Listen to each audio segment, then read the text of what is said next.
Hello everyone, welcome to our channel Padhai hub. Padhai hub में आज हम अपना बिजनेस स्टडीज़ का चैप्टर नंबर 6 स्टाफिंग कंटिन्यू करने जा रहे हैं। इससे प्रीवियस भी हमारे इस चैप्टर से रिलेटेड कुछ वीडियोस हो चुकी हैं, तो अगर आपने वो वीडियोस नहीं देखी हैं तो पहले आप वो देखिए।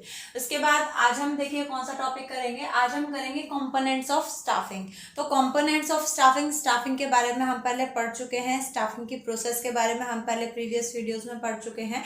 आज हम पढ़ेंगे कंपोनेंट ऑफ स्टाफिंग। तो स्टाफिंग के कंपोनेंट्स, एलिमेंट्स, एस्पेक्ट्स आपसे कुछ भी किसी भी नेम से आ सकते हैं, सबका एक ही मतलब होता है। तो यहाँ पर स्टाफिंग के 3 कंपोनेंट्स होते हैं, रिक्रूटमेंट, सिलेक्शन एंड ट्रेनिंग। तो इनको वन बाय वन हम पढ़ेंगे क्योंकि इन तीनों से मिलकर ही स्टाफिंग बनती है। रिक्रूटमेंट जैसा कि हम इन शॉर्ट पहले पढ़ चुके हैं। रिक्रूटमेंट क्या होता है? तो देखिए, recruitment it refers to the inducing और attracting more and more candidates to apply for vacant job position. Recruitment का मतलब होता है, सबसे पहले तो हमें अपनी फर्म में ये देखना होता है कि कितनी हमारे यहाँ जॉब हैं जहाँ पर हमारी जो पोजीशन हमारे यहाँ वैकेंट है। उसके बाद हम क्या करते हैं, उन जॉब पोजीशन के अकॉर्डिंग, वैकेंट जॉब पोजीशन के अकॉर्डिंग लोगों को अट्रैक्ट करते हैं कि ज़्यादा से ज़्यादा लोग हमारे यहाँ आएँ और ज़्यादा से ज़्यादा हमारे यहाँ उनके लिए एप्लीकेशंस या फिर उनके लिए प्लेसमेंट के लिए लोग ज़्यादा अप्लाई करें। तो यहाँ पर आता है अब सोर्स ऑफ रिक्रूटमेंट कि रिक्रूटमेंट के सोर्स कौन कौन से होते हैं। तो देखिए, 2 टाइप ऑफ सोर्सेज होते हैं। कौन कौन से आता है? एक होता है इंटरनल सोर्स ऑफ रिक्रूटमेंट और दूसरा होता है एक्सटर्नल सोर्स ऑफ रिक्रूटमेंट। तो आप वैसे नेम से समझ ही गए होंगे।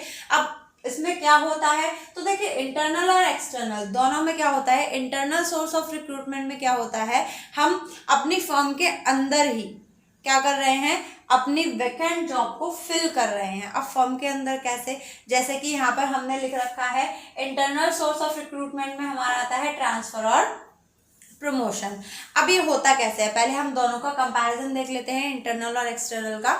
इंटरनल सोर्स ऑफ रिक्रूटमेंट होता है, यहाँ पर हम कहीं बाहर किसी पर्सन को ढूंढने नहीं जा रहे, हम अपने कंपनी के अंदर ही लोगों को ढूंढ रहे हैं और जो हमारे यहाँ जॉब वैकेंट है उन लोगों को वहाँ पर रख रहे हैं। ये क्या होता है, अगर हम इन दोनों का कंपैरिजन करें तो ये जो इंटरनल सोर्स ऑफ रिक्रूटमेंट है, इसमें टाइम भी कम लगता है, पैसा भी कम लगता है। हमारे जो एम्प्लॉयज़ हैं, जो एग्जिस्टिंग एम्प्लॉयज़ हैं, वो बहुत एनकरेज होते हैं। बट ऐसे ही इसके कुछ डिसएडवांटेज भी होते हैं। अब डिसएडवांटेज क्या, जैसे कि हमारे यहाँ जो जितने एम्प्लॉयज़ हैं, हमारे पास लिमिटेड चॉइस है, हम उन्हीं में से हमें किसी एक को चूज़ करना पड़ेगा। अब भाई जब बाहर से कोई पर्सन नहीं आएगा तो हमारे यहाँ फ्रेश आइडियाज़ भी नहीं आएंगे। ठीक, उसके बाद अगर हम बात करें तो यहाँ पर जो हमारे, जैसे कि हम अपने इंटरनल जो हमारे अभी एग्जिस्टिंग एम्प्लॉयज़ हैं, जब हम उनका बार बार एक जगह से दूसरी जगह पर ट्रांसफ़र करते हैं तो उनकी जो वर्किंग एफिशिएंसी है वो भी क्या हो जाती है, कम हो जाती है। सपोज आपने कोई सेल्स डिपार्टमेंट का एम्प्लॉय प्रोडक्शन डिपार्टमेंट में ट्रांसफ़र कर दिया, प्रोडक्शन डिपार्टमेंट से फिर उसे आपने फाइनेंस डिपार्टमेंट में ट्रांसफ़र कर दिया, तो भाई क्या है, इस पर्सन को या उस एम्प्लॉय को पहले तो काम समझने में थोड़ा टाइम लगेगा क्योंकि भाई डिपार्टमेंट चेंज हो रहे हैं तो काम भी चेंज हो रहा होगा। तो इससे क्या होता है, जब हम जल्दी जल्दी अपने एम्प्लॉयज़ को इंटरनल सोर्स ऑफ रिक्रूटमेंट के थ्रू एग्जिस्टिंग एम्प्लॉयज़ को ट्रांसफ़र करते हैं तो क्या होता है, उनकी वर्किंग एफिशिएंसी क्या हो जाती है, कम हो जाती है। नए नए क्रिएटिव आइडियाज़ भी आना कम हो जाता है क्योंकि हमारे पास लिमिटेड लोग होते हैं, उन्हीं में से हमें क्या करनी होती है, चॉइस करनी होती है। इसके बाद अब देखते हैं इंटरनल सोर्स ऑफ रिक्रूटमेंट में क्या होता है, ट्रांसफर एंड प्रमोशन। इसमें सिर्फ 2 ही चीज़ें होती हैं, ट्रांसफर और प्रमोशन के द्वारा ही हम इंटरनल सोर्स ऑफ रिक्रूटमेंट करते हैं, मतलब अपने यहाँ की वैकेंट जॉब को फिल करते हैं। तो ट्रांसफर का मतलब क्या होता है, पहले ट्रांसफर देख लेते हैं। ट्रांसफर का मतलब होता है हम अपने एग्जिस्टिंग एम्प्लॉयज़ को एक जगह से दूसरी जगह पर ट्रांसफ़र कर रहे हैं। यहाँ पर सिर्फ उसकी जो पोजीशन है, मतलब जो उसकी जगह है, डिपार्टमेंट है, सिर्फ वो डिपार्टमेंट चेंज हो रहा है, उसकी जो भी सैलरी है या जो भी उसकी जॉब पोजीशन है, जो अथॉरिटी है, वो चेंज नहीं हो रही है।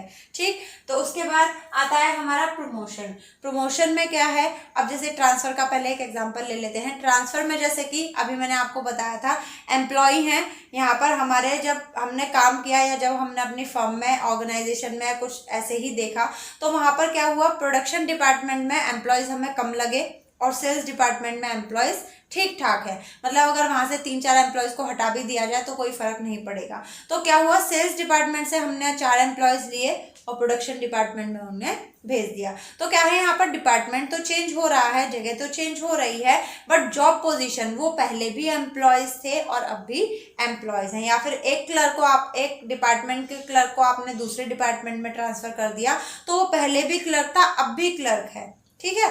तो यहाँ पर होता है वो ट्रांसफ़र।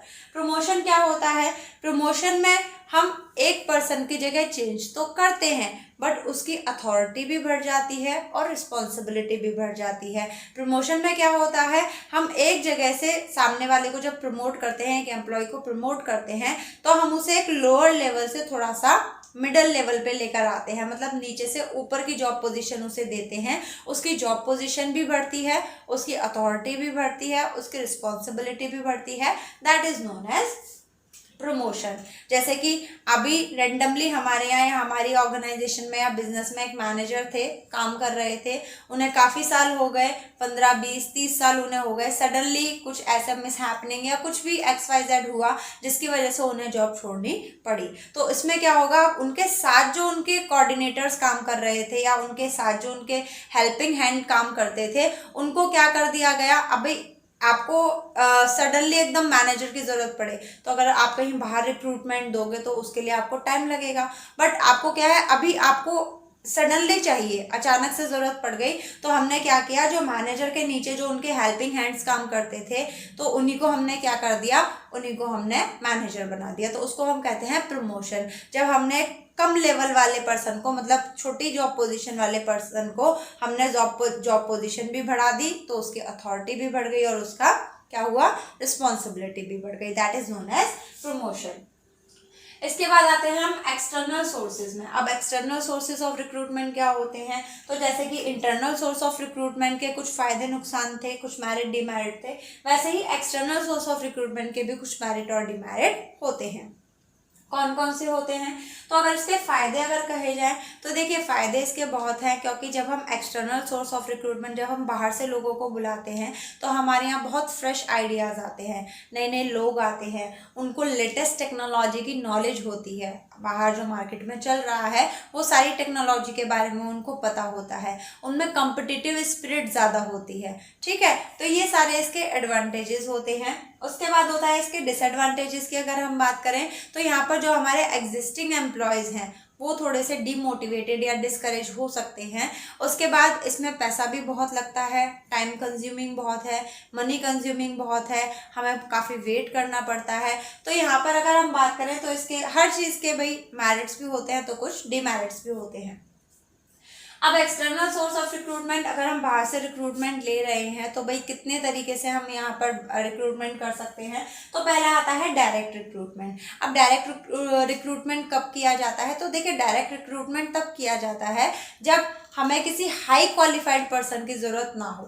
जैसे कि आपको लेबर की ज़रूरत है, क्लर्क की ज़रूरत है, तो कोई भी पर्सन जो मतलब नॉर्मली जैसे थोड़ा बहुत पढ़ना लिखना आता हो वो उस जॉब को कर सकता है। डायरेक्ट रिक्रूटमेंट में क्या होता है, कोई भी बिजनेस फर्म या फिर कोई भी ऑर्गेनाइजेशन अपनी फर्म के आगे एक बोर्ड लगा देती है कि हमें लेबर की ज़रूरत है या इतने एम्प्लॉयज़ की ज़रूरत है, तो उसे हम कहते हैं डायरेक्ट रिक्रूटमेंट, ठीक।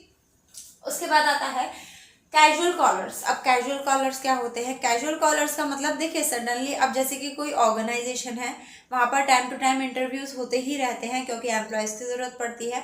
तो उसमें क्या होता है, अगर उस ऑर्गेनाइजेशन के पास 10 एप्लीकेशन आती हैं तो 10 एप्लीकेशन में से या फिर 10 बायोडेटा में से, ऐसा तो है नहीं 10 के 10 सिलेक्ट हो जाते हैं, उनमें से 1, 2, 3 या हद से ज़्यादा 4 सिलेक्ट होते होंगे, ठीक। तो बाकी के जो बायोडेटा हैं वो पड़े रहते हैं।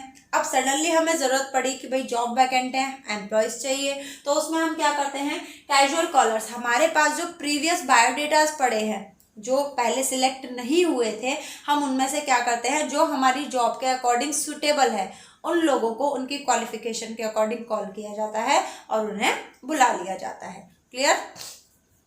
नेक्स्ट एडवर्टाइजिंग हम सब लोग जानते हैं। अच्छा देखिए, एडवर्टाइजिंग अगर खाली लिखा आता है तो एडवर्टाइजिंग का यहाँ पर मतलब है न्यूज़पेपर में एडवर्टाइजमेंट देना। ठीक, हम लोग नॉर्मली देखते हैं न्यूज़पेपर में क्लासिफाइड एक पेज आता है जिसमें अलग अलग ऑर्गेनाइजेशन या अलग अलग बिजनेस फर्म अपनी कंपनी के लिए, एम्प्लॉयज़ के लिए क्या करते हैं, रिक्रूटमेंट करते हैं। वहाँ पर वो बताते हैं हमारे यहाँ ये जॉब वैकेंट है, ये जॉब वैकेंट है। तो यहाँ पर एडवर्टाइजिंग का क्या मतलब है, जब हम प्रिंट मीडिया में एडवर्टाइजमेंट देते हैं तो उसे हम कहते हैं एडवर्टाइजिंग। एम्प्लॉयमेंट एक्सचेंज, कुछ ऐसी गवर्नमेंट एम्प्लॉयमेंट एक्सचेंज एजेंसी होती हैं जो यही काम करती हैं। जैसे कि ऐसे बहुत सारी .coms हैं या फिर ऐसे बहुत सारी वेबसाइट्स हैं जहाँ गवर्नमेंट के द्वारा कंट्रोल करी जाती है। वहाँ पर आप अपना CV या आपका बायोडेटा आप वहाँ पर सबमिट कर सकते हो और जैसे ही आपके अकॉर्डिंग कोई जॉब निकलती है वो लोग आपको नोटिफिकेशन भेज देते हैं। ठीक, उसके बाद आता है हमारा placement agencies and management consultant. तो placement agencies and management consultant क्या होते हैं, ये जो हमारी प्लेसमेंट एजेंसी है, आपको नेम से ही पता चल रहा होगा, प्लेसमेंट एजेंसी भी प्लेसमेंट देने का ही काम करती हैं, बट ये आपसे कुछ फीस चार्ज करती हैं। तो यहाँ पर आता है प्लेसमेंट एजेंसी, ये हमारा नेशन वाइड काम करती हैं, पूरे नेशन में। आप लोग यहाँ पर अगर किसी प्लेसमेंट एजेंसी से जुड़े हुए हैं या किसी मैनेजमेंट कंसल्टेंट से जुड़े हुए हैं तो ये लोग क्या करते हैं, ये लोग आपका बायोडेटा लेते हैं, उसको अप टू डेट करते रहते हैं और जैसे ही किसी ऑर्गेनाइजेशन का आप मतलब कोई ऑर्गेनाइजेशन की रिक्वायरमेंट आती है, लेबर की डिमांड एंड सप्लाई दोनों का ये मैच करते हैं नेशन वाइड। उसके बाद है कैंपस रिक्रूटमेंट। कैंपस रिक्रूटमेंट हम सब लोगों ने सुना है, जैसे कि अगर कोई पर्सन सपोज MBA कर रहा है, अगर वो किसी अच्छे कॉलेज से कर रहा है, आप लोगों ने सुना होगा कि 100% प्लेसमेंट है। तो 100% प्लेसमेंट का क्या मतलब है, जैसे ही आपका वो कोर्स कंप्लीट होगा वहाँ पर कंपनीज आएंगी और आपको एज अ रिक्रूटमेंट करके आपको एज अ एम्प्लॉय अपने यहाँ ले जाएंगी।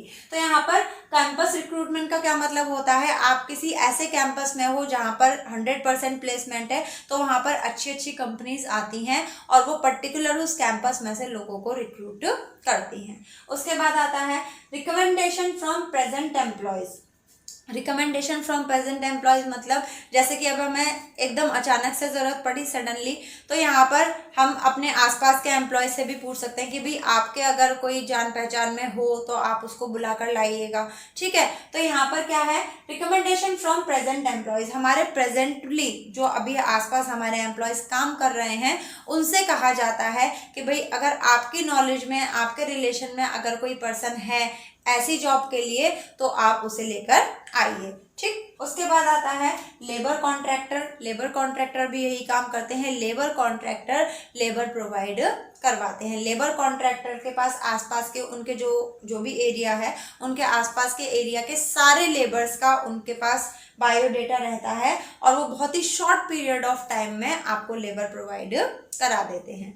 उसके बाद है एडवर्टाइजिंग ऑन टेलीविजन। तो देखिए अभी मैंने कहा था सिर्फ एडवर्टाइजिंग और यहाँ पर है एडवर्टाइजिंग ऑन टेलीविजन, तो आप कंफ्यूज मत होइएगा, सिर्फ एडवर्टाइजिंग लिखा आएगा दैट मीन्स वो न्यूज़पेपर की एडवर्टाइजिंग है।